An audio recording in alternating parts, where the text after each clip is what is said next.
Donc merci d'être là. Je vous présente Élie Silva, qui est directrice de l'hospitalité au théâtre Chaillot. Chaillot, je pense que vous connaissez presque tous, Théâtre national de la danse, qui a une grosse politique d'hospitalité, d'ailleurs qui a renommé le département des publics en département de l'hospitalité. Voilà, donc... et Clément Hudeau, qui est secrétaire général au théâtre du Fil de l'Eau à Pantin, qui est peut-être un peu moins connu, qui regroupe 3 salles, c'est ça? 3 salles ouais, tout à fait. Sur la ville de Pantin, théâtre municipal, avec une programmation cirque, danse, théâtre contemporain, musique. Marionnette et théâtre d'objets. Et vraiment pluridisciplinaire. Voilà, ouais. Vraiment, vous faites de tout. Voilà, donc le sujet d'aujourd'hui, c'est les comités de jeunes, et plus particulièrement, là, comme on a la chance d'avoir 2 intervenants qui ont fait ça, les comités de jeunes qui participent à la programmation. Donc on va voir comment tout ça peut se mettre en place dans une institution culturelle. Alors, je vais vous laisser présenter vos 2 projets, mais juste rapidement quand même, ces 2 projets qui sont assez récents, parce que c'est des sujets qui sont... On en discutait ensemble là, juste avant. C'est des sujets qui sont assez récents, donc c'est d'autant plus intéressant d'avoir des retours d'expérience et de pouvoir vous en faire bénéficier. Donc je vais peut-être vous laisser présenter chacun votre tour, votre comité, commission, jeune, plaque. Ouais. Commence, Laurie. Alors oui, effectivement, c'est un projet assez récent. On l'a lancé il y a 2 ans, donc pas cette saison-là, la saison précédente. Et peut-être un élément de contexte, parce que voilà, on ne crée pas un conseil des jeunes comme ça participe du projet d'établissement. Et vous dire en 2 mots le projet porté par Rachid Ramdan, qui est arrivé à Chaillot il y a un peu plus de 3 ans, et qui portait effectivement un projet autour d'un théâtre des diversités et de l'hospitalité, avec une volonté un petit peu de réinventer l'objet du théâtre national populaire, puisqu'on est les héritiers du TNP à Chaillot, et d'essayer de repenser, comme tu viens d'indiquer, la question des publics avec cette notion d'hospitalité, à la fois à l'intérieur de Chaillot et à la fois à l'extérieur. Et donc dans cette direction d'hospitalité, vous verrez pourquoi je vous raconte ça plus tard, il y a la direction des publics, mais il y a aussi plein d'autres propositions qui sont dans cette direction, notamment la restauration, la librairie, l'aménagement des espaces au sein du théâtre, pour penser vraiment l'hospitalité et la médiation au sens très très large. Et dans ce projet de théâtre des diversités et de l'hospitalité, il y a une priorité très forte qui était la jeunesse. C'est-à-dire comment aujourd'hui un théâtre qui est l'héritier de Vitesse, Villard, etc., repense son lien avec la jeunesse, d'autant plus qu'on est sur une esthétique qui est celle de la danse contemporaine, où comme dans plein d'autres esthétiques aujourd'hui en France, la question du renouvellement générationnel se pose très, très fortement.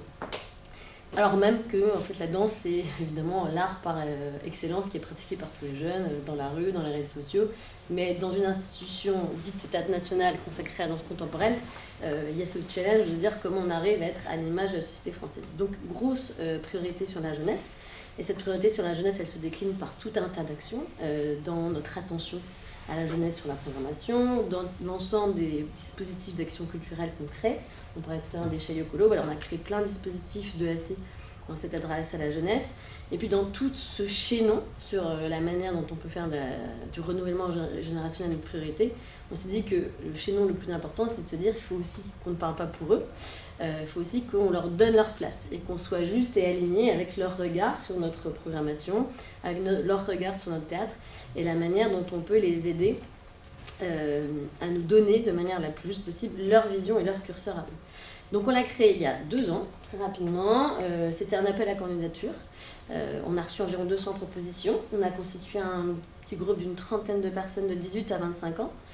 Et dans leur cahier des charges, en tant que jeune du Conseil des jeunes, c'est très bien. Mais en tout cas, ce qu'on avait envie, c'est à la fois de recueillir leurs propositions, quelles qu'elles soient, donc dans la programmation, mais pas que. Ça tient aussi de l'aménagement des espaces, de notre communication, et potentiellement aussi de pouvoir faire des projets. Ils ont un petit budget dédié de 20 000 euros sur notre enveloppe. Voilà, s'ils veulent aussi créer ou proposer quelque chose à Chaillot, c'est possible. Peut-être je ne rentre pas plus dans les détails, mais je pourrais le dire. Mais en tout cas, après on reviendra sur la question de programmation. L'idée, c'est de pouvoir les intégrer à tout le processus de Chaillot. Ils sont rentrés, le début, c'était vraiment 6 mois d'observation, parce que Chaillot, c'est un peu grand. Donc ils ont vu beaucoup de spectacles, ils ont vu beaucoup de propositions qu'on organise, et puis après ils sont venus s'infiltrer dans nos réunions de travail. Donc comité de programmation, comité de direction, rencontre avec tous les métiers de Chaillot. Et c'est une phase assez intéressante parce que c'est aussi la phase qui leur permet d'être juste dans leur proposition. C'est-à-dire que si on leur demande tout de suite de faire des choses et qu'en fait ils n'ont pas les codes de nos métiers, souvent ça tombe un peu à côté. S'ils ont rencontré les professionnels de la communication qui leur donnent leurs contraintes, s'ils ont rencontré un coprog qu'ils ont vu nos contraintes, c'est plus pertinent. Donc voilà, on a essayé de penser ça sur 2 temps, un temps d'observation, d'accompagnement, de rencontre, et après d'essayer doucement de leur donner les manettes et de pouvoir, eux, choisir les projets ou les parties de programmation sur lesquelles ils avaient envie de se saisir, de se projeter. Très brièvement. Alors, moi je vais d'abord vous parler un tout petit peu du théâtre du fil de l'eau, parce que pour avoir une petite mise en contexte, parce que j'imagine que la plupart d'entre vous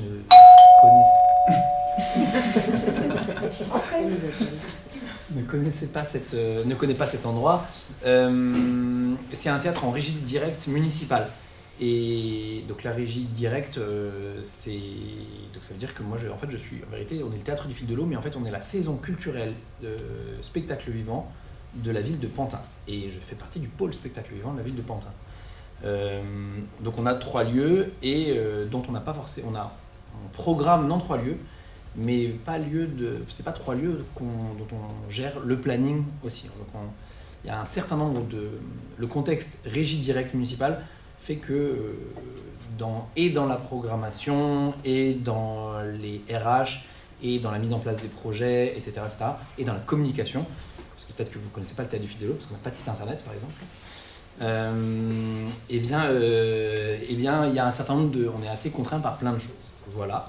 Mais néanmoins, on a créé ce truc qui s'appelle donc la CLAC pour Commission libre, ambitieuse et créative.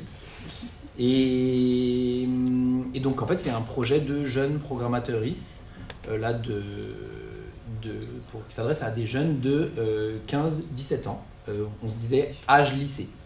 Et comme on est un théâtre municipal en régie directe, donc c'est l'argent de la municipalité, on se disait qu'on fléchait plutôt ça sur des Pantinois. On n'a pas cherché à recruter Pantinois, Pantinoises. On n'a pas cherché à diffuser cette information au-delà de la ville. Alors bien sûr, il y a des lycées pro par exemple sur la ville, et dans les lycées pro, les gens viennent pas uniquement le secteur municipal, donc, et même un peu dans certains lycées généraux, et donc on ne demande pas un justificatif de domicile du tout. Et d'ailleurs, il y a des jeunes de Bobigny qui sont mais ils sont au lycée à Pantin, et c'est comme ça qu'ils ont eu l'info. Voilà, alors nous le but c'est de programmer vraiment, c'est la première année qu'on le fait, donc on découvre, le projet est en train de s'est lancé, et ils sont allés voir 2 spectacles pour l'instant, peut-être ça j'en reparlerai un petit peu après, mais en gros il y a eu une phase de diffusion de cette information, on pourrait se dire que c'est la phase la plus simple, mais en vérité pour nous ça a été une phase assez complexe, parce qu'on n'a globalement pas de canaux de communication et pas possibilité je reviendrai sur la com, mais on a dû faire une com un peu pirate, non officielle, parce que on n'a pas pu faire ça dans les canaux de la com ville, et comme on dépend de la com ville, et bien voilà. Donc une phase d'annonce, une phase de sélection, donc des gens qui candidatent, et une phase de sélection de personnes. Donc il y a 6 personnes qui participent. 5 filles et 1 garçon de 5 terminales, 1 première. Voilà. Donc tout le monde est au lycée, et tout le monde est au lycée en l'occurrence général. Et ensuite, il y a eu une phase de sélection des spectacles qu'elle allait voir. Le but est d'aller voir des spectacles, de faire une présélection de spectacles, d'aller voir cette présélection, et à l'issue de ça, de choisir et d'accompagner le lancement, la communication, etc., dans les marges de manœuvre dont on dispose pour la saison prochaine. Et tout cela accompagné par une personne d'une compagnie qui est notre compagnie associée là pendant 3 ans. Il y en a plusieurs, mais une de nos 3 compagnies associées qui s'appelle la compagnie La Base de Tamara Al-Saadi, qui est donc une autrice et metteuse en scène qu'on accueille pendant 3 ans. Et donc c'est quelqu'un de sa compagnie qui va accompagner ce groupe qui vient voir les spectacles avec nous. Et voilà. Donc on va voir 6 spectacles à la fin, et il n'en reste pas. Voilà. Ok. Donc si j'ai bien compris, à Chaillot, ça a été quand même plutôt facile de mettre en place facile de faire accepter ce projet en interne, puisque ça fait complètement partie du projet de l'établissement. Alors oui et non, c'est pas parce que c'est un projet d'établissement que c'est facile à faire naître. C'était facile parce qu'on avait une ambition portée par la direction et parce qu'on avait aussi les moyens en ressources humaines derrière pour l'organiser. Après, comme dans tout projet où on est sur une problématique de participation / conseil, il y a un glissement professionnel qui est très intéressant. En tout cas d'un point de vue managérial, c'est vraiment très intéressant de faire accepter chaque équipe à un regard différent, un regard critique. Parce que les jeunes, et c'est bien pour ça qu'on leur a demandé de venir, ils ont un regard critique et acerbe sur ce qu'on fait. Et donc il fallait aussi nous accompagner nos équipes qui parfois se retrouvaient un peu en situation de vexation professionnelle. Leur dire bah oui mais en fait on est là pour être bousculés, on est là pour avoir leur regard. Je pense notamment aux équipes de la communication qui, si vous m'autorisez l'expression, ont pris bien cher sur notre rapport aux réseaux sociaux, notre absence de TikTok, notre brochure illisible. Et en fait c'est exactement ce dont on a besoin. C'est-à-dire qu'on oublie aussi qu'on est dans un rapport institutionnel, dans nos brochures, parce qu'on a des codes graphiques, des chartes graphiques, des contraintes, etc. Et c'est exactement pour ça qu'on voulait qu'ils soient là. Mais au quotidien, par contre, ça suppose quand même toujours je pense surtout de ma part et de la part des personnes qui sont un peu dans l'animation du projet, de rappeler l'intention initiale. Parce qu'en fait, très vite, on peut se retrouver avec des postures professionnelles en disant « Oh, bah, c'est quoi ces petits jeunes qui n'ont rien compris ?» Et moi, je suis toujours en réception de petits commentaires à CERN. On leur dit « Mais non, attention, c'est justement, ils nous racontent l'essence même de notre travail. C'est comment on arrive à s'adresser à eux. Est-ce que notre programmation, on arrive à faire un lien, on arrive à les capter, est-ce qu'on arrive à les emmener autre part ? Et notamment sur la question de communication, plus que sur la question de programmation, parce que je pense que sur la programmation, il y a aussi de leur part beaucoup de découvertes, beaucoup d'envie, mais sur les questions de communication, on voit très bien l'intérêt d'un point de vue générationnel de les associer et d'avoir leur regard, mais c'est pas toujours simple. Il y a un enjeu de pédagogie de l'ensemble des équipes sur le fait d'accepter un regard critique et d'accepter un regard critique un peu permanent, parce que l'intérêt des conseils des jeunes, c'est qu'ils sont là tout le temps. Donc ils peuvent en permanence nous donner un remarque qui n'est pas la remarque d'un public lambda qu'on ne voit pas et qui ne fait pas partie de notre maison. Nous on essaie de faire vraiment en sorte qu'ils soient partie de notre maison. Donc dire que c'est simple, non, comme tout projet ça se monte avec ses limites. Et puis d'un point de vue humain, nous on avait 2 personnes au RP qui étaient fléchées là-dessus. Mais c'est vrai que ça demande beaucoup d'engagement humain parce que aussi pour bien leur faire connaître le théâtre, sa programmation, ses usages, il y a beaucoup de travail de pédagogie. Et les personnes qui accompagnent ces projets, c'est des projets qui sont en temps humain très coûteux. C'est nécessaire, hein, c'est vraiment, ça fait partie de la pédagogie de la médiation culturelle, mais donner à des jeunes dont c'est pas le métier, qui sont en formation, etc., tous les clés d'un système de programmation, de budget, de communication, de technicité, c'est un vrai travail de pédagogie. Donc ça prend du temps. C'est un très bon investissement, mais c'est quand même des projets qui se pensent et qui se construisent avec ces complexités.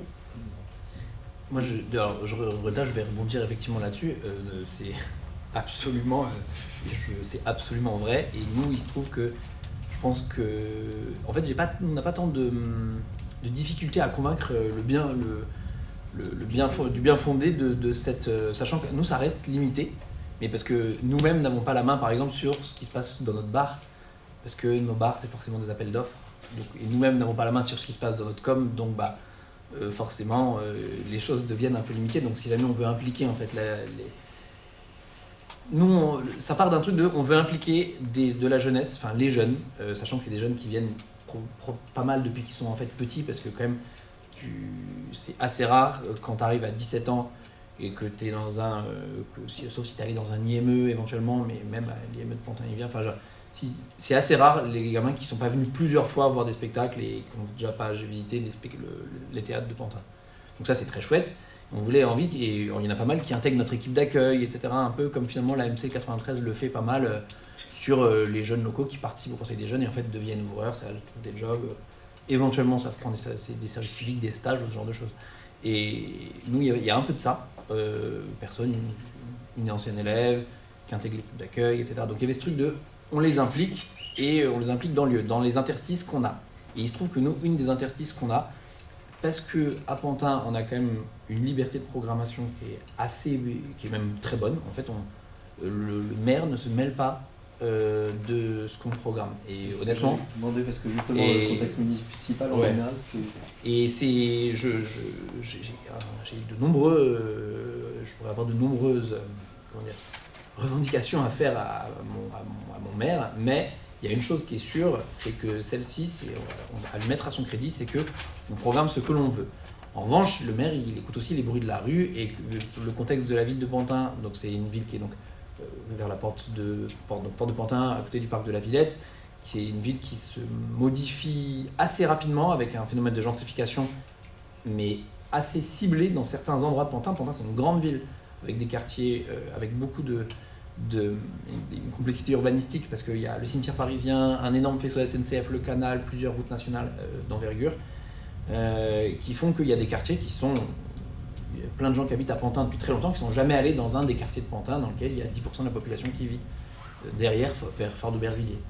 Et en fait, le bruit de la rue, c'est aussi moi c'est quelque chose que je rappelle beaucoup, les stats de gens qui viennent chez nous, on programme un peu pour les Parisiens, parce qu'en fait, on a une programmation qui est plutôt féministe, qui parle et puis après, il y a la question du spectacle vivant public, hein, qui est globalement fréquenté par une typologie de personnes. Genre, il y a quand même un sociotype qui fréquente les lieux. Alors, nous, on essaie de mettre le maximum de choses en place côté parité, côté légitimité à parler de tel ou tel sujet sur les questions de discrimination systémique et tout. Mais l'oreille du maire dit qu'il y a aussi, quand les gens parlent, il y a quand même un peu on programme pas pour les Pantinois. Donc au moment où il s'agit de programmer pour les Pantinois, par les Pantinois, les jeunes, on a un soutien total de la part du maire. Et c'est là que je veux en venir, c'est au niveau RH, en revanche, on peut ajouter ce projet, mais en revanche, il n'y aura pas une heure de plus de salaire. Voilà. Continuez à faire ce que vous faites déjà, et ça, faites-le en plus. Et surtout que sur les comités de jeunes, en général, les jeunes, comme ils sont en cours toute la journée, j'imagine qu'ils dialoguent avec vous, voilà, les soirées week-end. Ouais. Tout à fait. Donc c'est une des complexités aussi sur ces projets-là, en général. Ouais, tout à fait. C'est vrai qu'en termes d'organisation, ça suppose une disponibilité des équipes en soirée, en week-end. Là où ils sont déjà beaucoup sollicités par nature, parce que c'est souvent des équipes RP, médiation rurale. C'est pour ça que ça rajoute encore à leur périmètre. Et quand je vois l'ambition de certains projets, comme celle que j'entends à Chaillot, que moi me fait un peu rêver, hein, pour être tout à fait honnête, mais clairement, ou même ce que fait d'autres gens sur des lieux plus petits, genre à la Garance, à la scène nationale de la Garance à Cavaillon, il y a une grosse ambition, et les équipes ne sont pas non plus incroyables, il y a du monde, mais c'est reporté beaucoup sur les équipes, donc ce glissement managérial, moi je le vis pas encore, parce que j'ai pas encore, les collègues n'ont pas encore pu donner leur avis, accueillir les avis et les relations avec les jeunes. Mais ça va arriver bientôt, et je sais que ça peut être... Après, en règle générale, il passe beaucoup de temps avec la technique, et donc chez nous ça se passe très bien, parce que en plus il se trouve que c'est tout petit, donc nos bureaux, les bureaux de la technique et le bureau les loges et l'équipe admin sont au même endroit, donc il n'y a pas vraiment de... On n'est pas vraiment séparés, donc j'ai bonne ambition que ce frottement, celui-là, il aille bien. Après, clairement, ils n'iront pas rencontrer la com de la ville, parce qu'ils pourraient entendre des commentaires, mais la com de la ville dirait très bien. Mais voilà, ça va de faire un petit choc des cultures, oui. Voilà. Et justement, comment est-ce que vous avez préparé ça en interne, l'atterrissage de ces projets, les rencontres avec les équipes? Est-ce que vous avez préparer les gens en interne à ces frottements-là ou c'est apparu et vous avez fait avec Alors, on l'a préparé comme la préparation de n'importe quel nouveau projet. Effectivement, il y a un moment d'information, de communication. Nous, c'était un projet sur lequel il y a eu beaucoup d'attention portée par la direction générale, parce que je pense que symboliquement, ça voulait dire quelque chose aussi pour tous. Donc, ça a été partagé en réunion d'équipe. Réunion d'équipe, c'est une centaine de personnes qu'on réunit, donc voilà, c'est un message aussi. On les a présentés en réunion d'équipe, et puis après, c'est vraiment les personnes qui sont en charge de ces projets à Chaillot, donc en l'occurrence 2 chargés de développement, qui après prenaient la tâche par service ou par direction, en fonction des envies, des besoins des gens, en disant voilà, le conseil des jeunes aimerait vous rencontrer, aimerait faire ça. Et donc là, c'était la petite série que j'évoquais tout à l'heure, de rendez-vous, de visites, de venues à des spectacles, de venues à des festivals, pour qu'ils puissent appréhender les moindres quoi. Mais évidemment, c'était un projet qui était annoncé et partagé de manière la plus large possible. Et très vite aussi, on a souhaité les associer à notre comité de direction, à notre comité de programmation. Ce qui était, d'ailleurs, je partage l'anecdote parce que pour eux, c'était vraiment... moi, j'étais assez surprise parce que je les ai vus en fait hyper stressés et préparer ça comme un grand oral. Et alors que pour nous, ça allait être un moment d'échange informel et agréable. Mais pour eux, c'était vraiment quelque chose d'important. Donc, on a vu à quel point c'était un engagement pour eux. Mais pourquoi nous, on voulait les associer au CODIR et au CoProg, au-delà de l'intérêt qu'eux pourraient avoir, bien sûr, d'un point de vue pédagogique, etc. C'était aussi pour nous en interne le message passé à chaque direction, à l'ensemble de chaque direction. Donc voilà, on reçoit ces jeunes, on les reçoit au plus haut niveau de nos réunions stratégiques et de choix d'établissement, parce que vous êtes tous concernés par l'association des jeunes, et pas uniquement la direction de la production, pas uniquement la conseillère artistique, mais voilà, l'idée c'était qu'on arrive tous à les sensibiliser tous à cette intention, ce dont on est arrivé, parce qu'en fait aujourd'hui je pense que quasiment la quasi-totalité des équipes de Chaillot les a rencontrés ou a plus ou moins développé un projet avec eux. Et à Pantin, du coup à Pantin, ça a été un peu un effet d'opportunité. En vérité, il y a quand même beaucoup. Après, notre équipe administrative, c'est 5 personnes en tout, direction comprise et billettes. Donc c'est tout petit. Et on est un peu sous-staffé pour ce qu'on fait, en vérité. Donc là, il y a un peu des effets d'opportunité, de un moment, une énergie, des discussions avec les équipes associées qu'on va avoir. Sur des discussions informelles sur le fait qu'on est un peu en difficulté sur certains projets qu'on aimerait mener. Qu'est-ce que vous auriez aimé mener et que vous ne pourriez pas? Eh bien, typique ce genre de projet, on aimerait. Et il dit, non, si vous voulez, on vous file un coup de main. Et donc, on vous accompagne. Et on a une équipe motivée à qui on fait a priori confiance. Et pour s'investir là-dedans, on se dit, ok, super, ok, on l'écrit.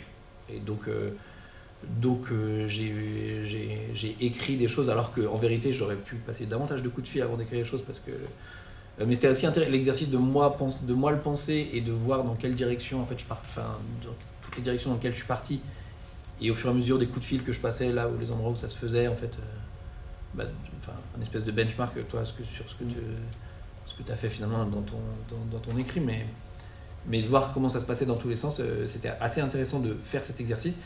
Mais ça s'est lancé de manière un petit peu, pardon mon expression aussi, mais un peu à l'arrache, en vérité. Pourquoi donc ? Parce que en fait, il fallait le lancer, mais sans avoir de... En fait, il fallait le lancer, mais sans communication. Donc, j'ai pas de réseaux sociaux, j'ai pas de site internet, j'ai pas le droit de faire des flyers. J'ai pas le droit de faire des flyers, on ne peut pas m'en faire. Je peux faire un mailing. Ça, je peux, parce que ça part de notre billetterie. Et voilà. Donc, sinon j'ai des relais, j'ai des profs qui peuvent un peu diffuser l'info. Mais à un moment, il va falloir... Pardon ? Après cette réunion, je pourrais plus me plaindre. Oui, mais vous avez d'autres problèmes. J'aurais dû faire venir les équipes de Chaillot sur Et donc, résultat typique, c'est une de nos agentes d'accueil qui a fait de la billetterie chez nous, parce que aussi, le problème, c'est qu'on remplace pas les congés maternité ou alors le départ en retraite pendant 6 mois.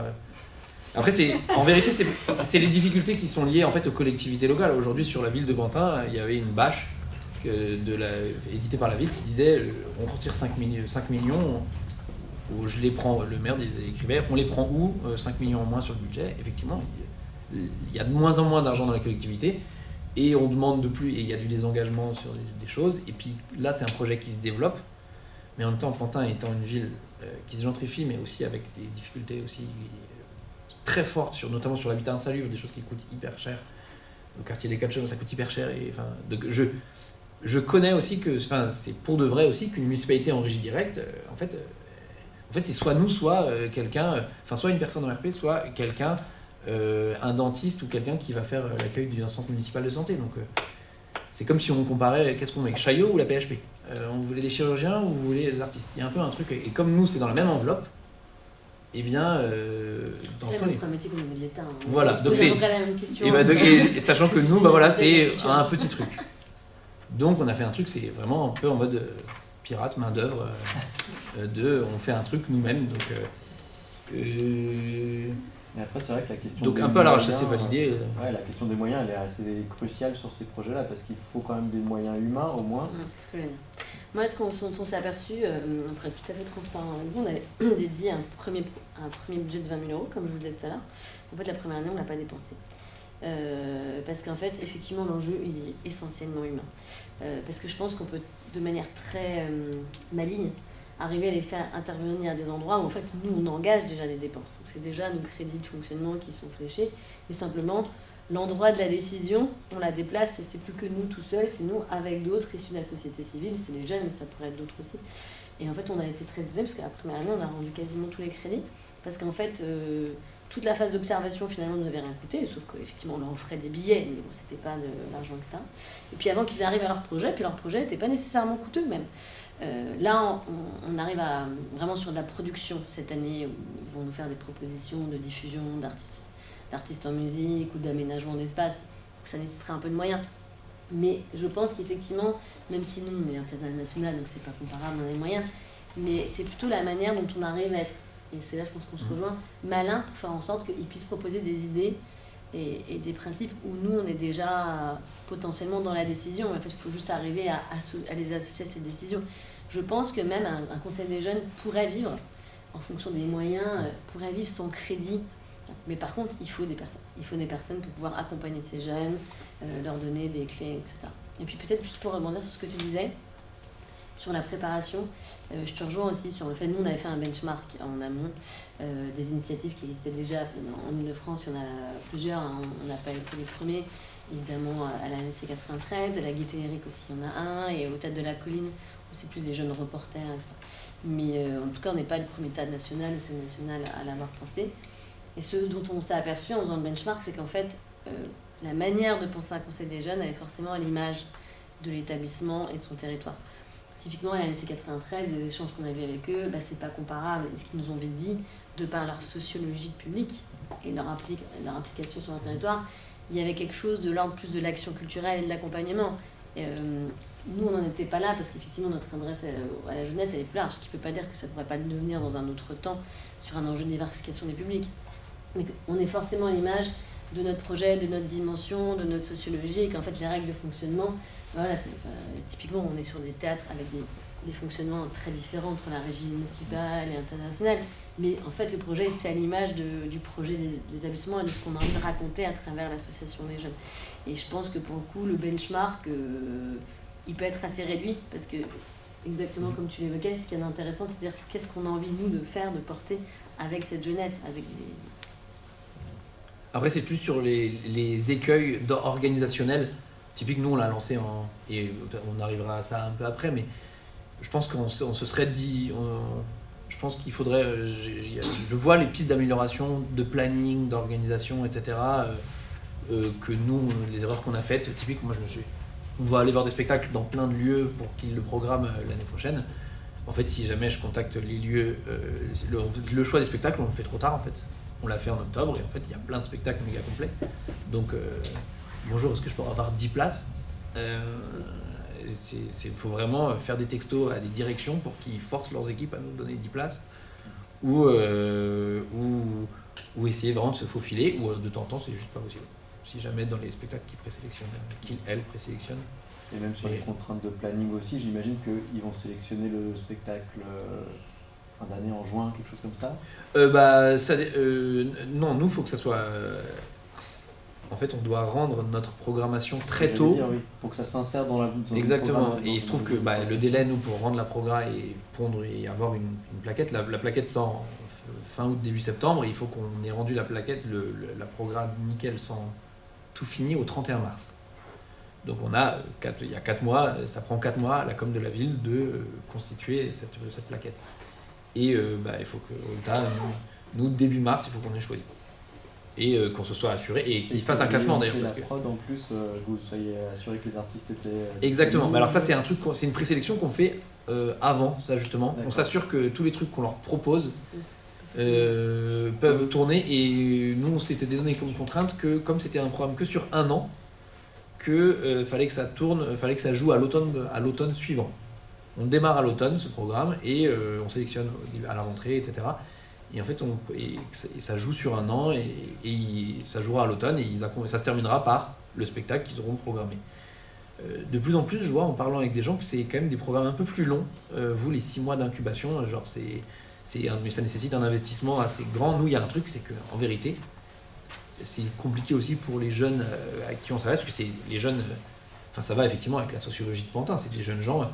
Il y en a 2 qui étaient allés uniquement au spectacle avec leur classe, et il y en a une, par exemple, elle a perdu son téléphone en juin dernier, et elle a découvert qu'en fait elle aimait bien regarder autre chose que son téléphone. Je vous dis ça, c'est texto. Et résultat, depuis elle dit, elle regarde les oiseaux, les arbres. Hein. Je parle très sérieusement, mais et en fait elle avait hyper envie. On est intervenu parce que résultat, humainement, en fait, comme on est implanté sur le territoire, les 3 proviseurs nous ont laissé intervenir dans chacune de leurs classes. Donc j'ai fait une présentation de ce programme à 62 classes, à 62 classes pour 5 minutes. C'est pirate vis-à-vis de la ville, pas vis-à-vis des proviseurs. Non, et puis non, parce qu'en plus c'est soutenu par l'élu, c'est dans la ouais, franchement, hein, mais d'un côté on a le service, on fait ça au là je dépeins des difficultés qui nous enragent, mais on a un gros but, on a pu payer tout, je vais pas rentrer dans le débat des collectivités et tout, mais ça a aussi un grand intérêt de travailler pour une collectivité. Non mais vraiment, et puis il y a des collectivités. À La Courneuve, c'est une régie directe municipale, ils ont un site internet, livret de ils ont une brochure de communication écrite en plein de langues. Ils ont le droit de mettre tout ce qu'ils veulent dedans, c'est parfait. Ils ont un carnet du jeune spectateur qui va faire pâlir le Louvre, franchement c'est génial. Et c'est une régie directe municipale, et ils ont encore moins de postes que nous. Voilà. Donc, sur les contraintes aussi, est-ce que en termes de management, est-ce qu'il y a des compétences que vous avez dû développer ou faire développer dans vos équipes pour accompagner ce genre de projet, ou est-ce que c'est des projets qui ressemblent à d'autres projets que vous aviez déjà faits Alors, c'est une question déjà très très précise au bout d'un an de fonctionnement. C'est sûr que c'est quand même très proche de la fonction métier d'un médiateur, d'une médiatrice culturelle ou d'une RP, que de faire un projet avec des jeunes. On est quand même très proche du type d'un projet d'action culturelle. Je veux dire, en termes de base de formation, normalement, si l'équipe a les bases, on est quand même très proche. Moi, ce que j'ai pu constater, c'est la difficulté, comme dans tout projet un peu participatif, d'arriver pour mes équipes à trouver le bon positionnement entre l'écoute, le recueil, et en même temps la conduite. C'est-à-dire que le pire écueil dans la participation, c'est d'écouter, puis après on voit les mois qui passent et il se passe rien. Ça s'est un peu passé. C'est-à-dire que j'ai vu la difficulté de mes équipes à les faire passer de la phase observation, compréhension des enjeux, à la phase vous pouvez y aller. Parce que pour eux, comme ils avaient carte blanche, il y avait un grand océan de champs des possibles et il n'y avait rien qui se passait. Donc c'est des projets, c'est intéressant en termes de gestion de projet, mais d'arriver à la fois être au bon endroit entre la participation et l'écoute, et en même temps, il faut les guider.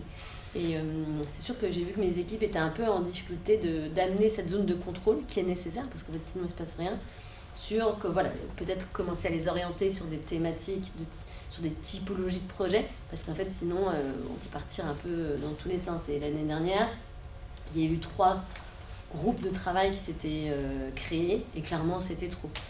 Et les équipes étaient en fait, je pense, en difficulté de leur dire non. Et en fait ça c'est quelque chose qu'il faut leur apprendre à faire, c'est-à-dire même si on est en participation, même si on écoute ou co-construction, à un moment donné, on a aussi une expertise métier de comment on gère bien un projet.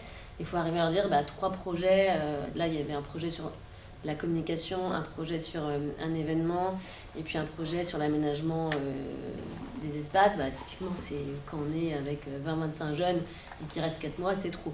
Bon, ça, à peu près n'importe quelle personne en gestion de projet doit le savoir. Mais en fait, quand on est né dedans, j'ai vu qu'elles n'arrivaient pas à le dire aux jeunes. Genre, non, il faut leur dire, essayer de mener 1 ou 2 projets par an, c'est déjà beaucoup. Ce qu'elles ont fait en année 2.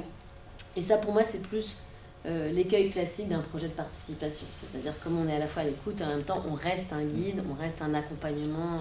Il y avait un cadre fixé au départ quand même avec les jeunes, ou c'était vraiment...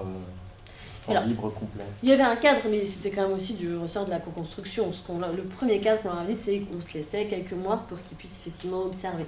Donc là, il y avait un cadre assez clair en disant, voilà, elles avaient déjà anticipé ce que tu viens de dire, c'est-à-dire elles avaient mis quelques options dans des spectacles pour qu'ils puissent observer des spectacles dont on savait qu'il y aurait une appétence de leur part.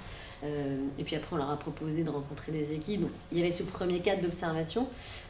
Par contre, après, sur les projets, comme c'est eux qui choisissaient, il n'y avait pas de cadre. Et c'est justement là où il y a besoin un peu de, je pense, d'un point de vue managérial, peaufiner cette capacité de guider tout en laissant la place et la main aussi aux gens qu'on guide. Du côté Pantin, vous avez défini un cadre au Ouais, départ, moi j'ai peur que ce soit un peu le problème inverse, que nous on ait un peu trop cadré les choses, peut-être. Je pense justement par peur, je pense un peu par peur on aura peu de temps, de ça va se rajouter en plus. Donc moi, je pense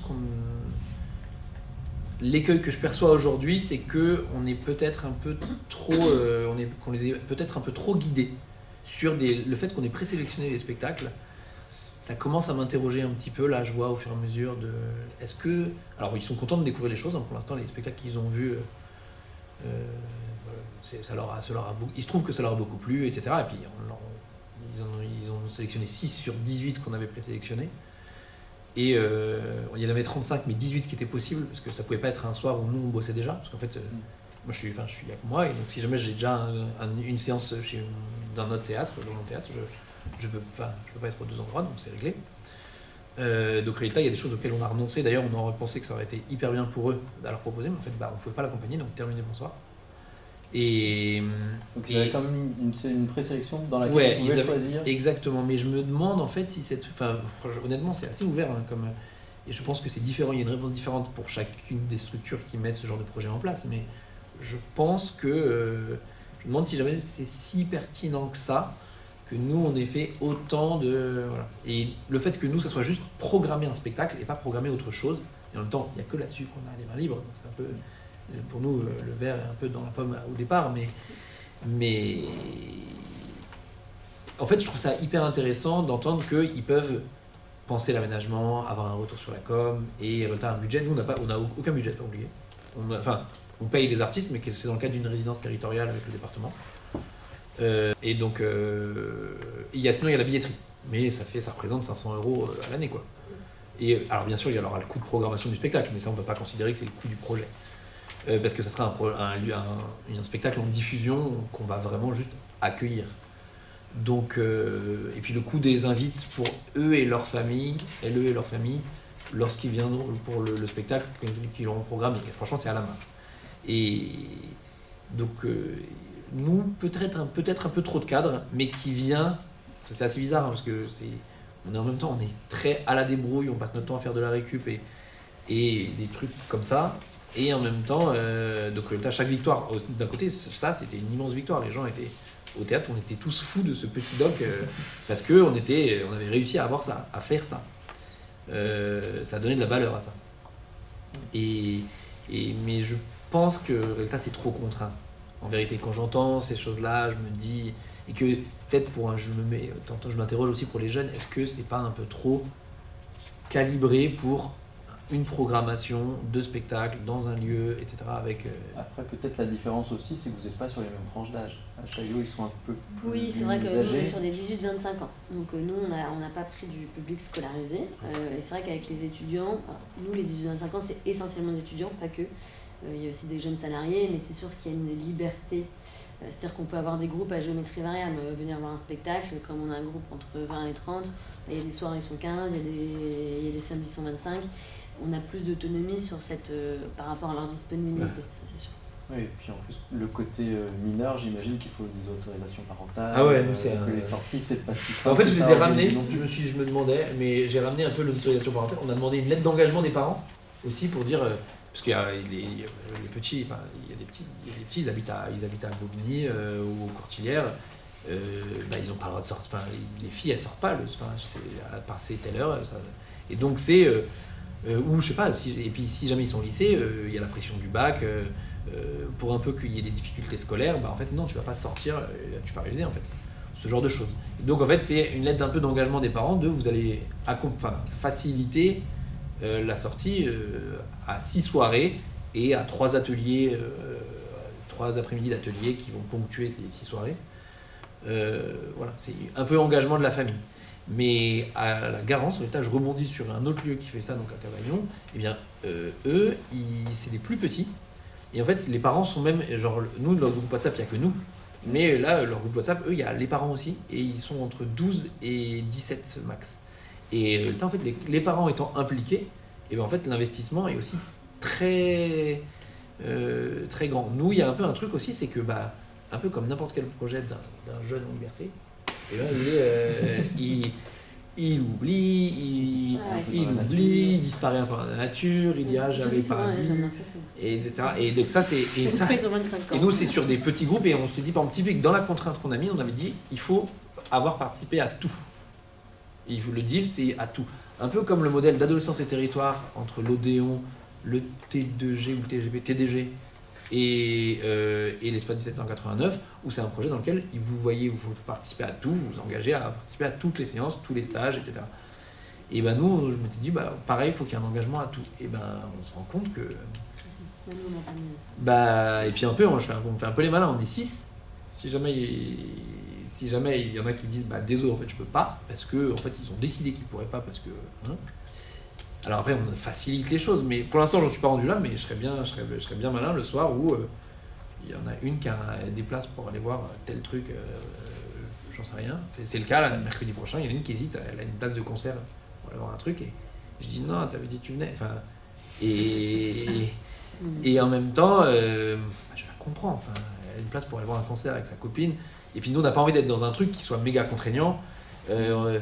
Et en plus, encore une fois, les petits là qu'on a, enfin je dis les petits, les jeunes avec qui on travaille, c'est pas des options théâtre. Ils sont, pour eux, le pas est très très très grand, vraiment. Et oui, c'est une question qui m'a intéressé. C'est côté Pantin, toi t'es allé dans les classes recruter des élèves et c'est par là qu'ils sont arrivés. Ouais. Et c'est quel type de profil? J'ai apparemment été bien meilleur au lycée Berthelot qu'au lycée Aubrac. Parce qu'ils viennent tous et toutes du même lycée. Alors ils viennent de plusieurs villes, mais du même lycée. Et ouais, non, c'est... Donc c'est des profils plutôt des jeunes qui... Ouais, c'est des... Il y en a aucun qui a une pratique théâtrale, aucune, parce qu'en plein c'est 5 filles et un garçon. Et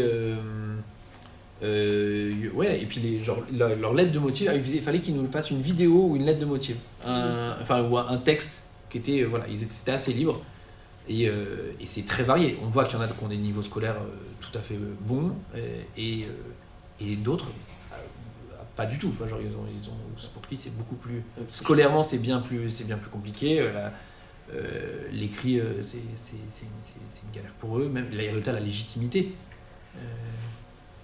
Parce que j'avais discuté avec la faïencerie à Creil, donc Creil aussi ville qui a une sociologie assez compliquée. Qui a mis ça en place également, mais il me disait quand même que eux, dans les profils de jeunes qu'ils avaient recrutés, c'était plutôt du profil premier de la classe, entre guillemets.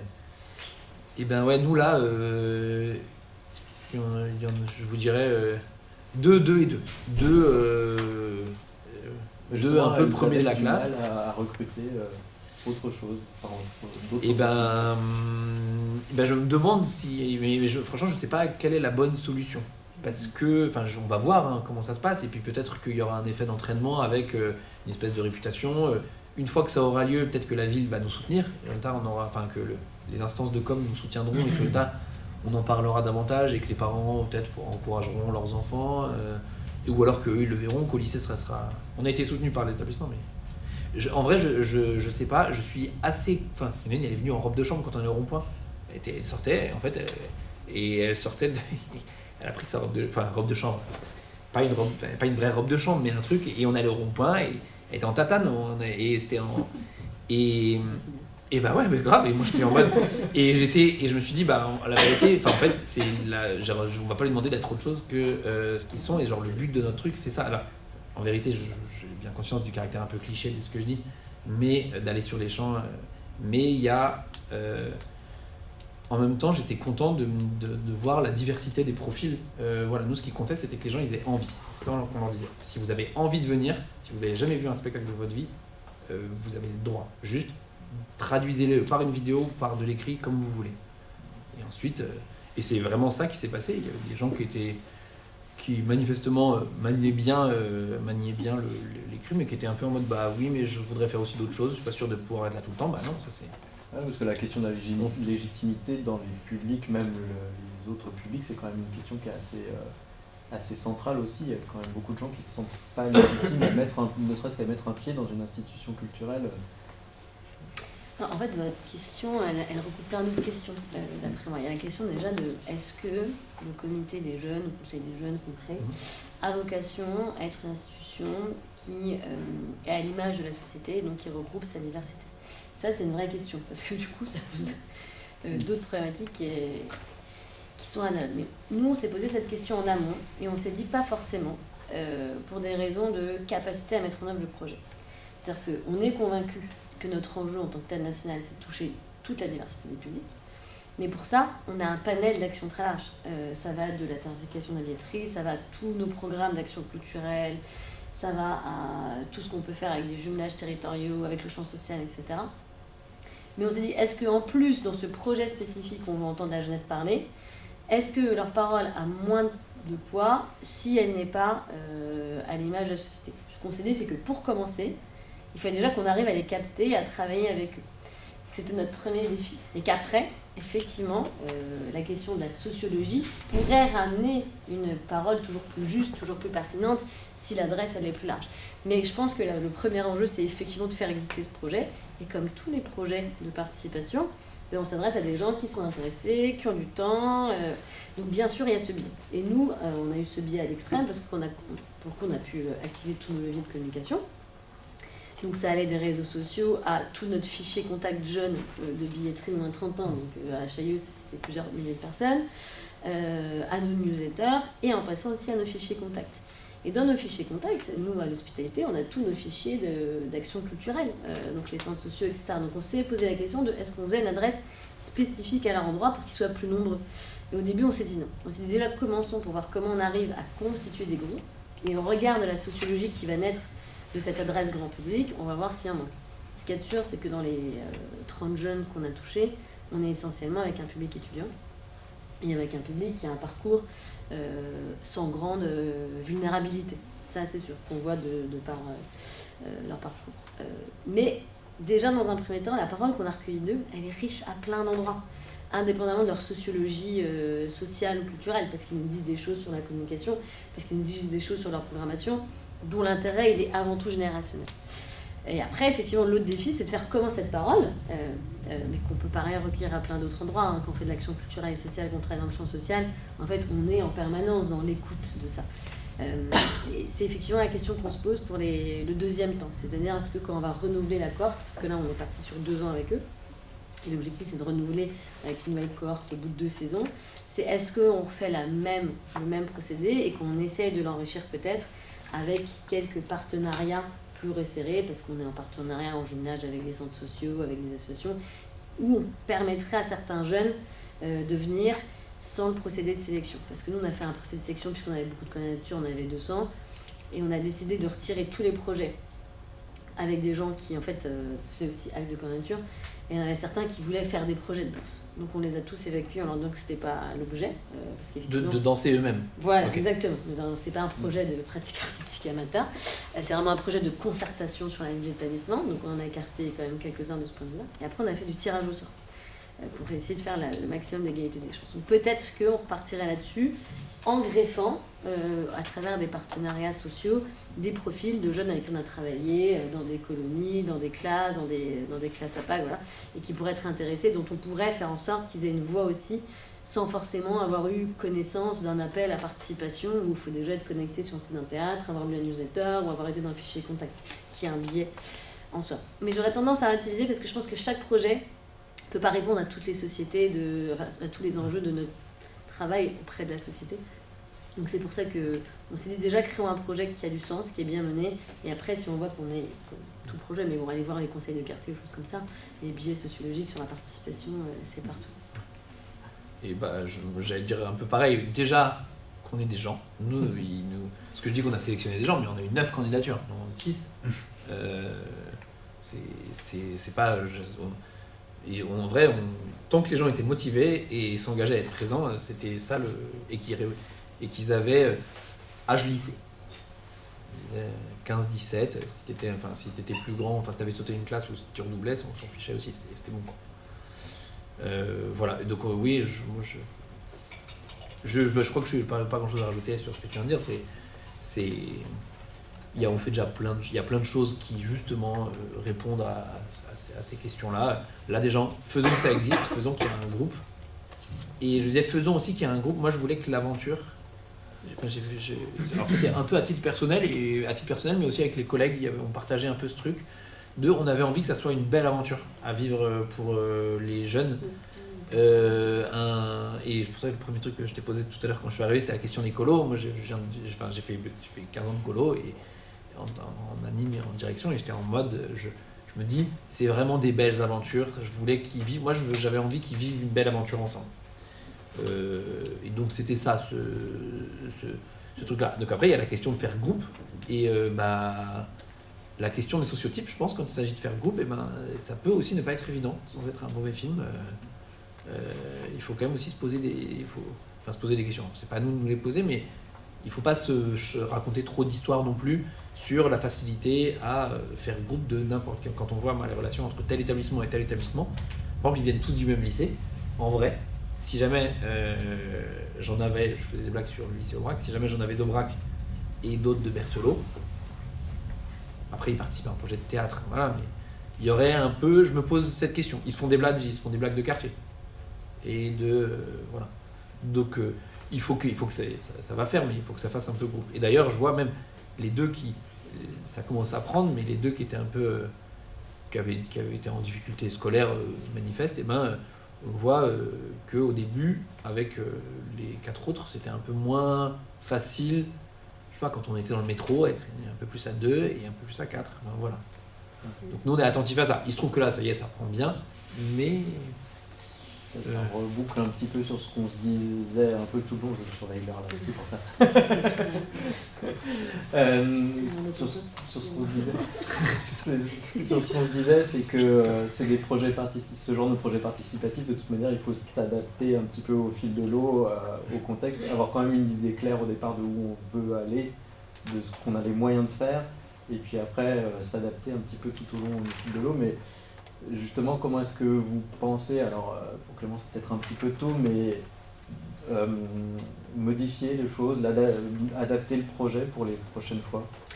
Alors nous, cette réflexion on la mène encore, parce que comme on s'est donné 2 ans pour la première cohorte, on n'est pas non plus au stade du bilan définitif, on observe des choses, puis on essaie déjà d'y remédier au cours des années. Le premier point, c'est ce que je viens de dire sur la sociologie du public. On avait cette attention en amont, c'était un choix de notre part, mais on sait aussi que c'est une volonté de faire en sorte que certains jeunes puissent être présents et représenter la diversité qu'on souhaite HE.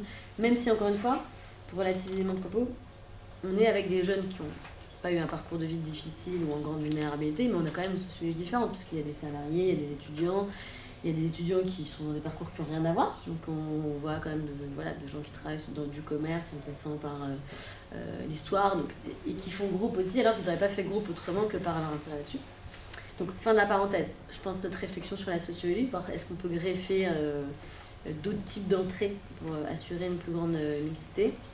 Et le deuxième point, je pense aussi que maintenant qu'on a ce recul-là, on va aussi certainement plus s'interroger en interne sur ce qu'on a envie de savoir d'eux.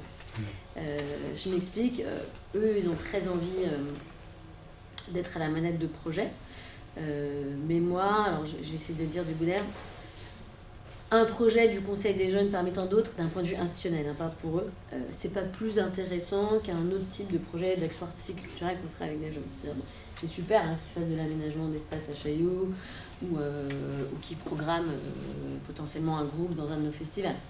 Mais je trouve que la question de la plus-value institutionnelle, elle est plus forte.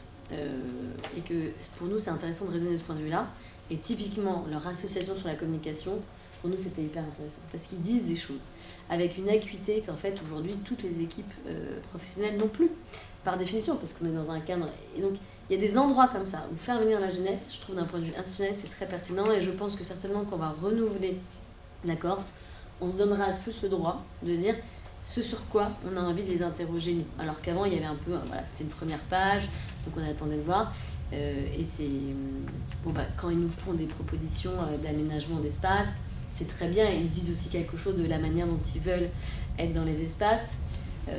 Mais entre guillemets, je pense que l'acuité elle est moins forte que leur regard qui est extrêmement fort sur la question des réseaux sociaux et de la communication où là vraiment, c'est une question métier qu'on a tous, hein. On voit très bien le décalage, même si on a des gens pour le contrat avec des agences, on a des équipes de communication qui sont très peu, mais on voit quand même le décalage parce qu'on ne parle pas des mêmes réseaux sociaux, on n'a pas les mêmes codes, on n'a pas les mêmes attentes.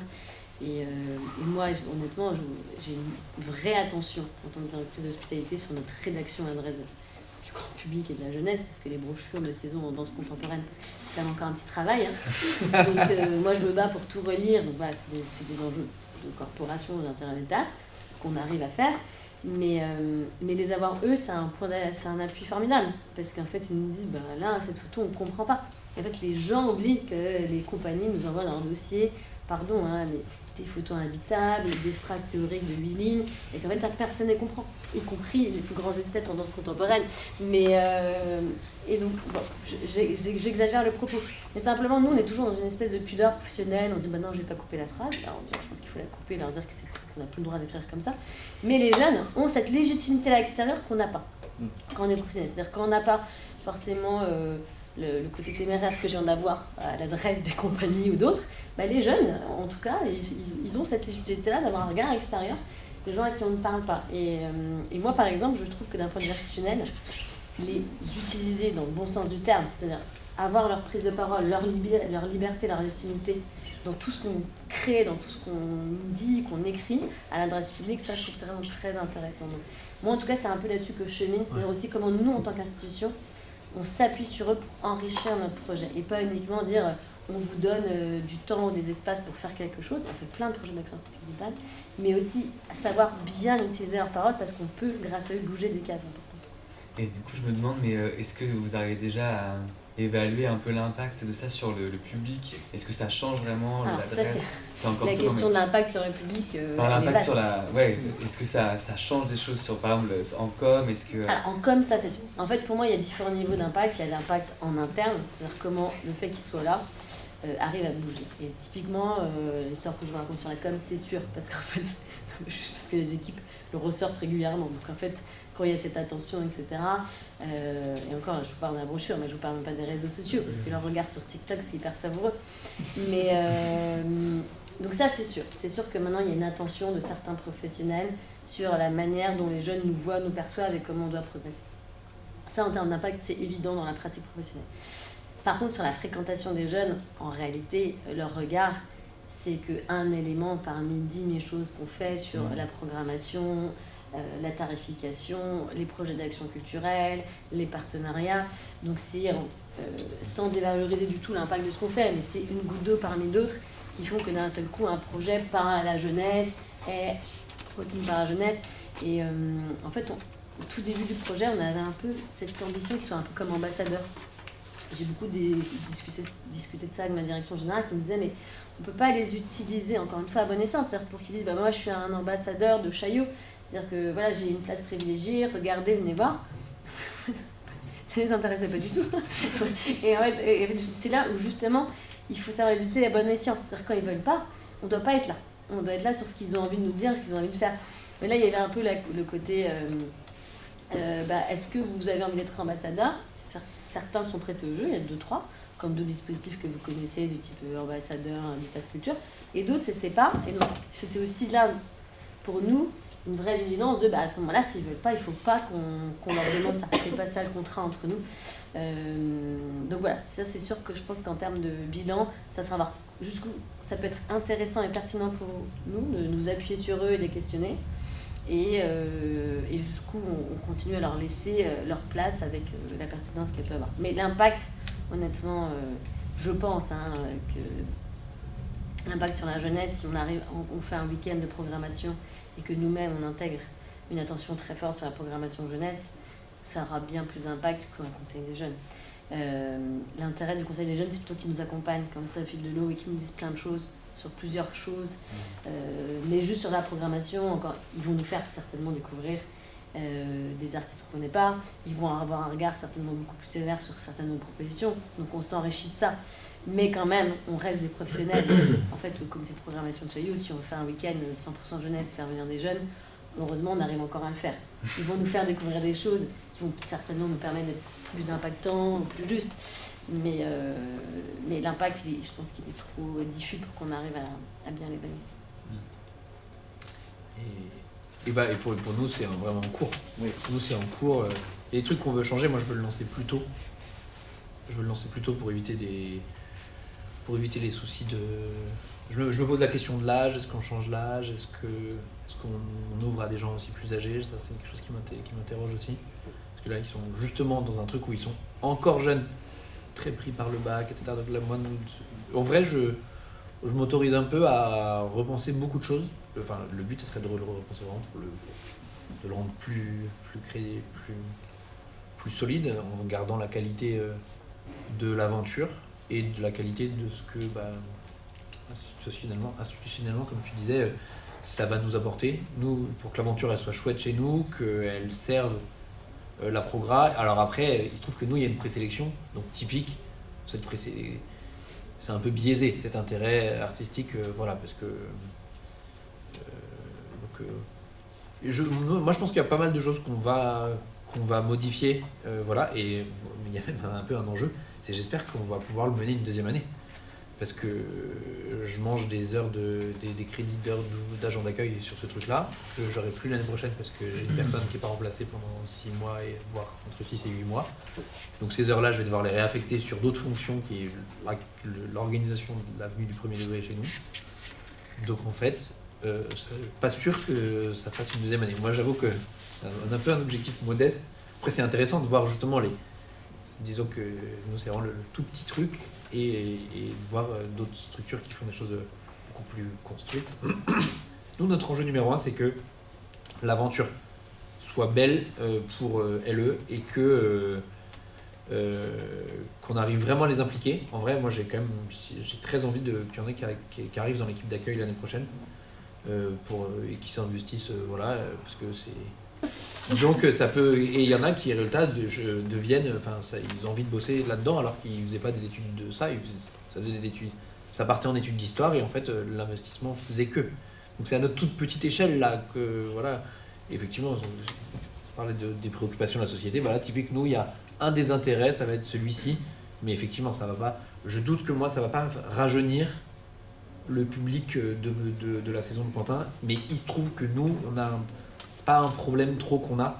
Nous, on a un public à Pantin qui est en train de faire une étude de public, mais ce qui ressort là, c'est que on a plus de la moitié du public qui a moins de 40 ans, et donc on s'en tire bien. Voilà. Donc, pour l'instant, c'est refaire et que l'aventure reste belle. Est-ce qu'il y a des questions dans le public ? Est-ce que vous avez...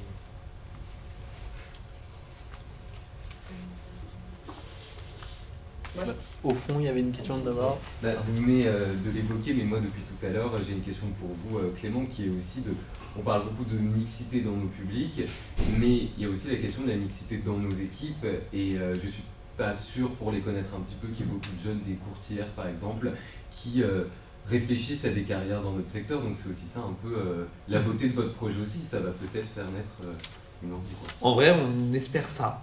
Ouais, en vrai, on l'espère. Enfin, ça fait vraiment partie des trucs. Et après, il y a d'autres... Le projet de Nelson Mandela, la 3e salle dont je vous parlais, est aussi un de ces endroits dans lesquels il y a plus de place, parce qu'à Mandela, il y a quand même, ça peut s'inventer. Il y a plus de place, parce que c'est multi-institutionnel. Mandela, il y a Est Ensemble, il y a la ville de Pantin. On ne sait pas trop les espaces, donc il y a plus de brèches. Il y a de l'argent, mais on ne sait pas sur quoi on peut le flécher un peu. Donc il y a plus de brèches pour inventer des trucs. Et si jamais, en vrai, je suis un jeune des Courtilières, et j'ai un peu, et en fait je peux arriver via l'aide aux devoirs, et en fait et découvrir, devenir projectionniste. Enfin, c'est pas pas une histoire, ça me paraît tout à fait crédible, et ça c'est un des trucs chouettes. Mais j'espère, je ne me mets pas trop la pression là-dessus non plus, c'est un peu, on voit en vrai. Moi, c'était au début où vous avez parlé du fait de faire une programmation pour vous critiquer de faire une programmation trop pour les bobos parisiens. Et du coup, je voulais savoir en quoi cette venue des jeunes pouvait changer un tout petit peu, ou au final, c'est quelque chose. Et est-ce qu'eux étaient aussi critiques par rapport à cette programmation bobo? Enfin, voilà, en fait, parce que du coup, j'ai l'impression que c'est plus la demande d'ouverture sur la programmation et des boboisés peut se faire aussi avec leurs parents, avec de l'intergénérationnel, justement, pas juste que les jeunes, mais les jeunes, les plus âgés, enfin... Voilà. En vrai, je pense que c'est un besoin de... tous les budgets baissent à la ville de Pantin, sauf le budget participatif. Il y a un truc de... Si on se fera... Et le maire, en fait, on lui dit, hein, on a les stats de public chez nous, c'est 96% Seine-Saint-Denis, 4% Paris, 81% Pantin, 5% Pré-Saint-Gervais. Donc en fait, c'est un peu faux. C'est plus une idée et un discours, j'allais dire, un peu anti-élite et anti, j'allais dire, note d'intention d'un spectacle de danse contemporaine où effectivement on ne va pas comprendre cette phrase de 8 lignes. Mais honnêtement, qui est beaucoup construite sur des a priori, En vrai, je la trouve, mais franchement tout le monde a des a priori, donc en fait ça s'explique, les a priori c'est normal. Mais donc on s'en défend. Moi j'aime bien dès que je croise quelqu'un qui met le doigt là-dedans de ouais, parce que j'ai des animateurs d'antenne jeunesse qui disent ouais, mais ce que vous faites c'est pas pour nos jeunes. Tu n'en sais rien, tu regardes pas, et en vrai décide pas à la place de tes jeunes, parce qu'en fait déjà t'en sais rien, ouvre le cahier déjà, viens on en parle. Mais il y a c'est un peu des a priori, franchement, au fur et à mesure, mais il faut des RH parce qu'il faut effectivement parler aux gens, et en fait après les barrières elles tombent, mais de plus en plus ça se fait. Franchement, les courtilières, là, ça vient, ce nouvel établissement, tant bien que mal fait ces choses-là. Nous, à la ville, moi je suis arrivé il y a 7 ans, enfin ça fait 6 ans, ça fait ma 7e saison, les choses changent là-dessus. Et d'ailleurs, notre élu à la culture veut les rencontrer. D'ailleurs, ça me fait, c'est assez, je partage ça, mais notre élu est hyper contente qu'on fasse ce truc de la claque, mais elle veut les voir. Je vous avoue que moi, ça me met un peu une pression. J'ai peur que ça les intimide un peu, et que les artistes disent bon bah en fait on était entre nous là, on est un petit groupe, on est 8, on est 9 pardon, c'est bien, pas besoin de pourquoi il y a l'élu qui veut venir à un atelier. Et ça c'est un peu, mais en même temps cet élu elle nous soutient sur plein d'autres choses, donc moi il faut aussi que je réponde et que je l'accueille. Et du coup, pour rebondir là-dessus, moi je pense qu'il y a un aspect qu'on n'a pas abordé en discussion aujourd'hui, c'est la force symbolique de ces projets-là.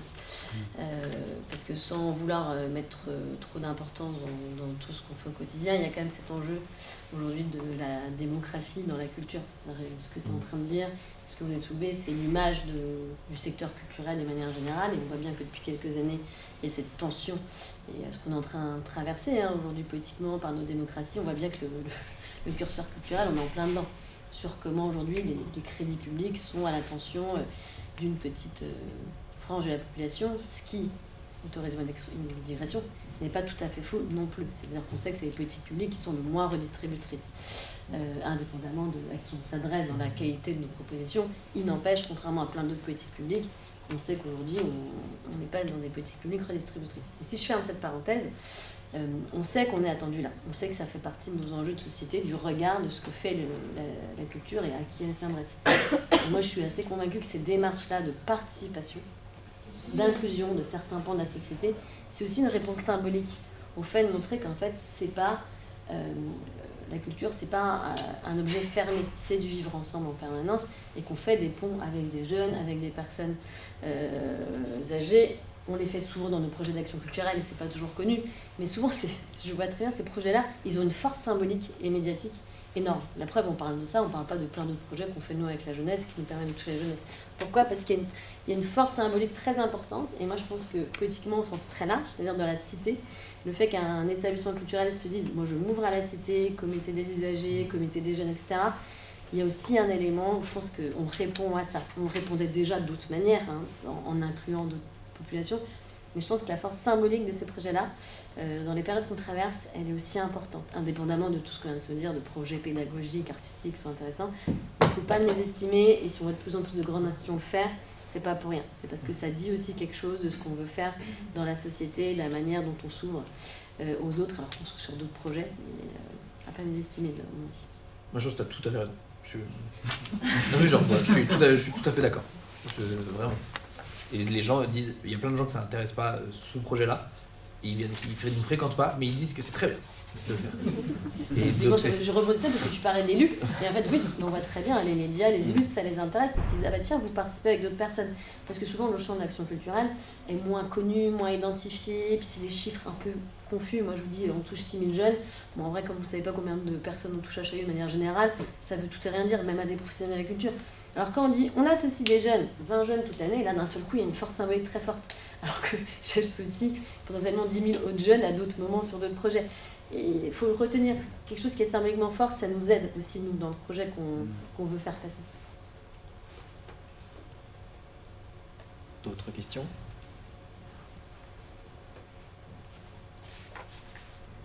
Est-ce que vous avez d'autres choses à ajouter? Non, je crois pas. Je crois qu'en plus on est un peu débordé, donc ça... Pile. Cuisine le verre de printemps. Le conseil municipal n'a pas commencé. Non, mais moi je trouve que c'est très intéressant. Honnêtement, j'arrive avec une parole plus d'usager, de première mise en place. Donc moi, ce que je vaux est vraiment une parole empirique. Ce que je dis est vraiment une parole empirique et pas du tout d'ingénierie culturelle, d'ingénierie de projet. Mais je suis ravi de l'avoir partagé en tout cas. Et d'avoir entendu. Ça, franchement, il y a. Et je vais faire intervenir à Chaillot pour que les gens se rendent compte à quel point on a de la chance et des moyens. Parce qu'il y a aussi un enjeu managérial qui a résolu. Je suis avec mon élu. Merci. Merci à vous.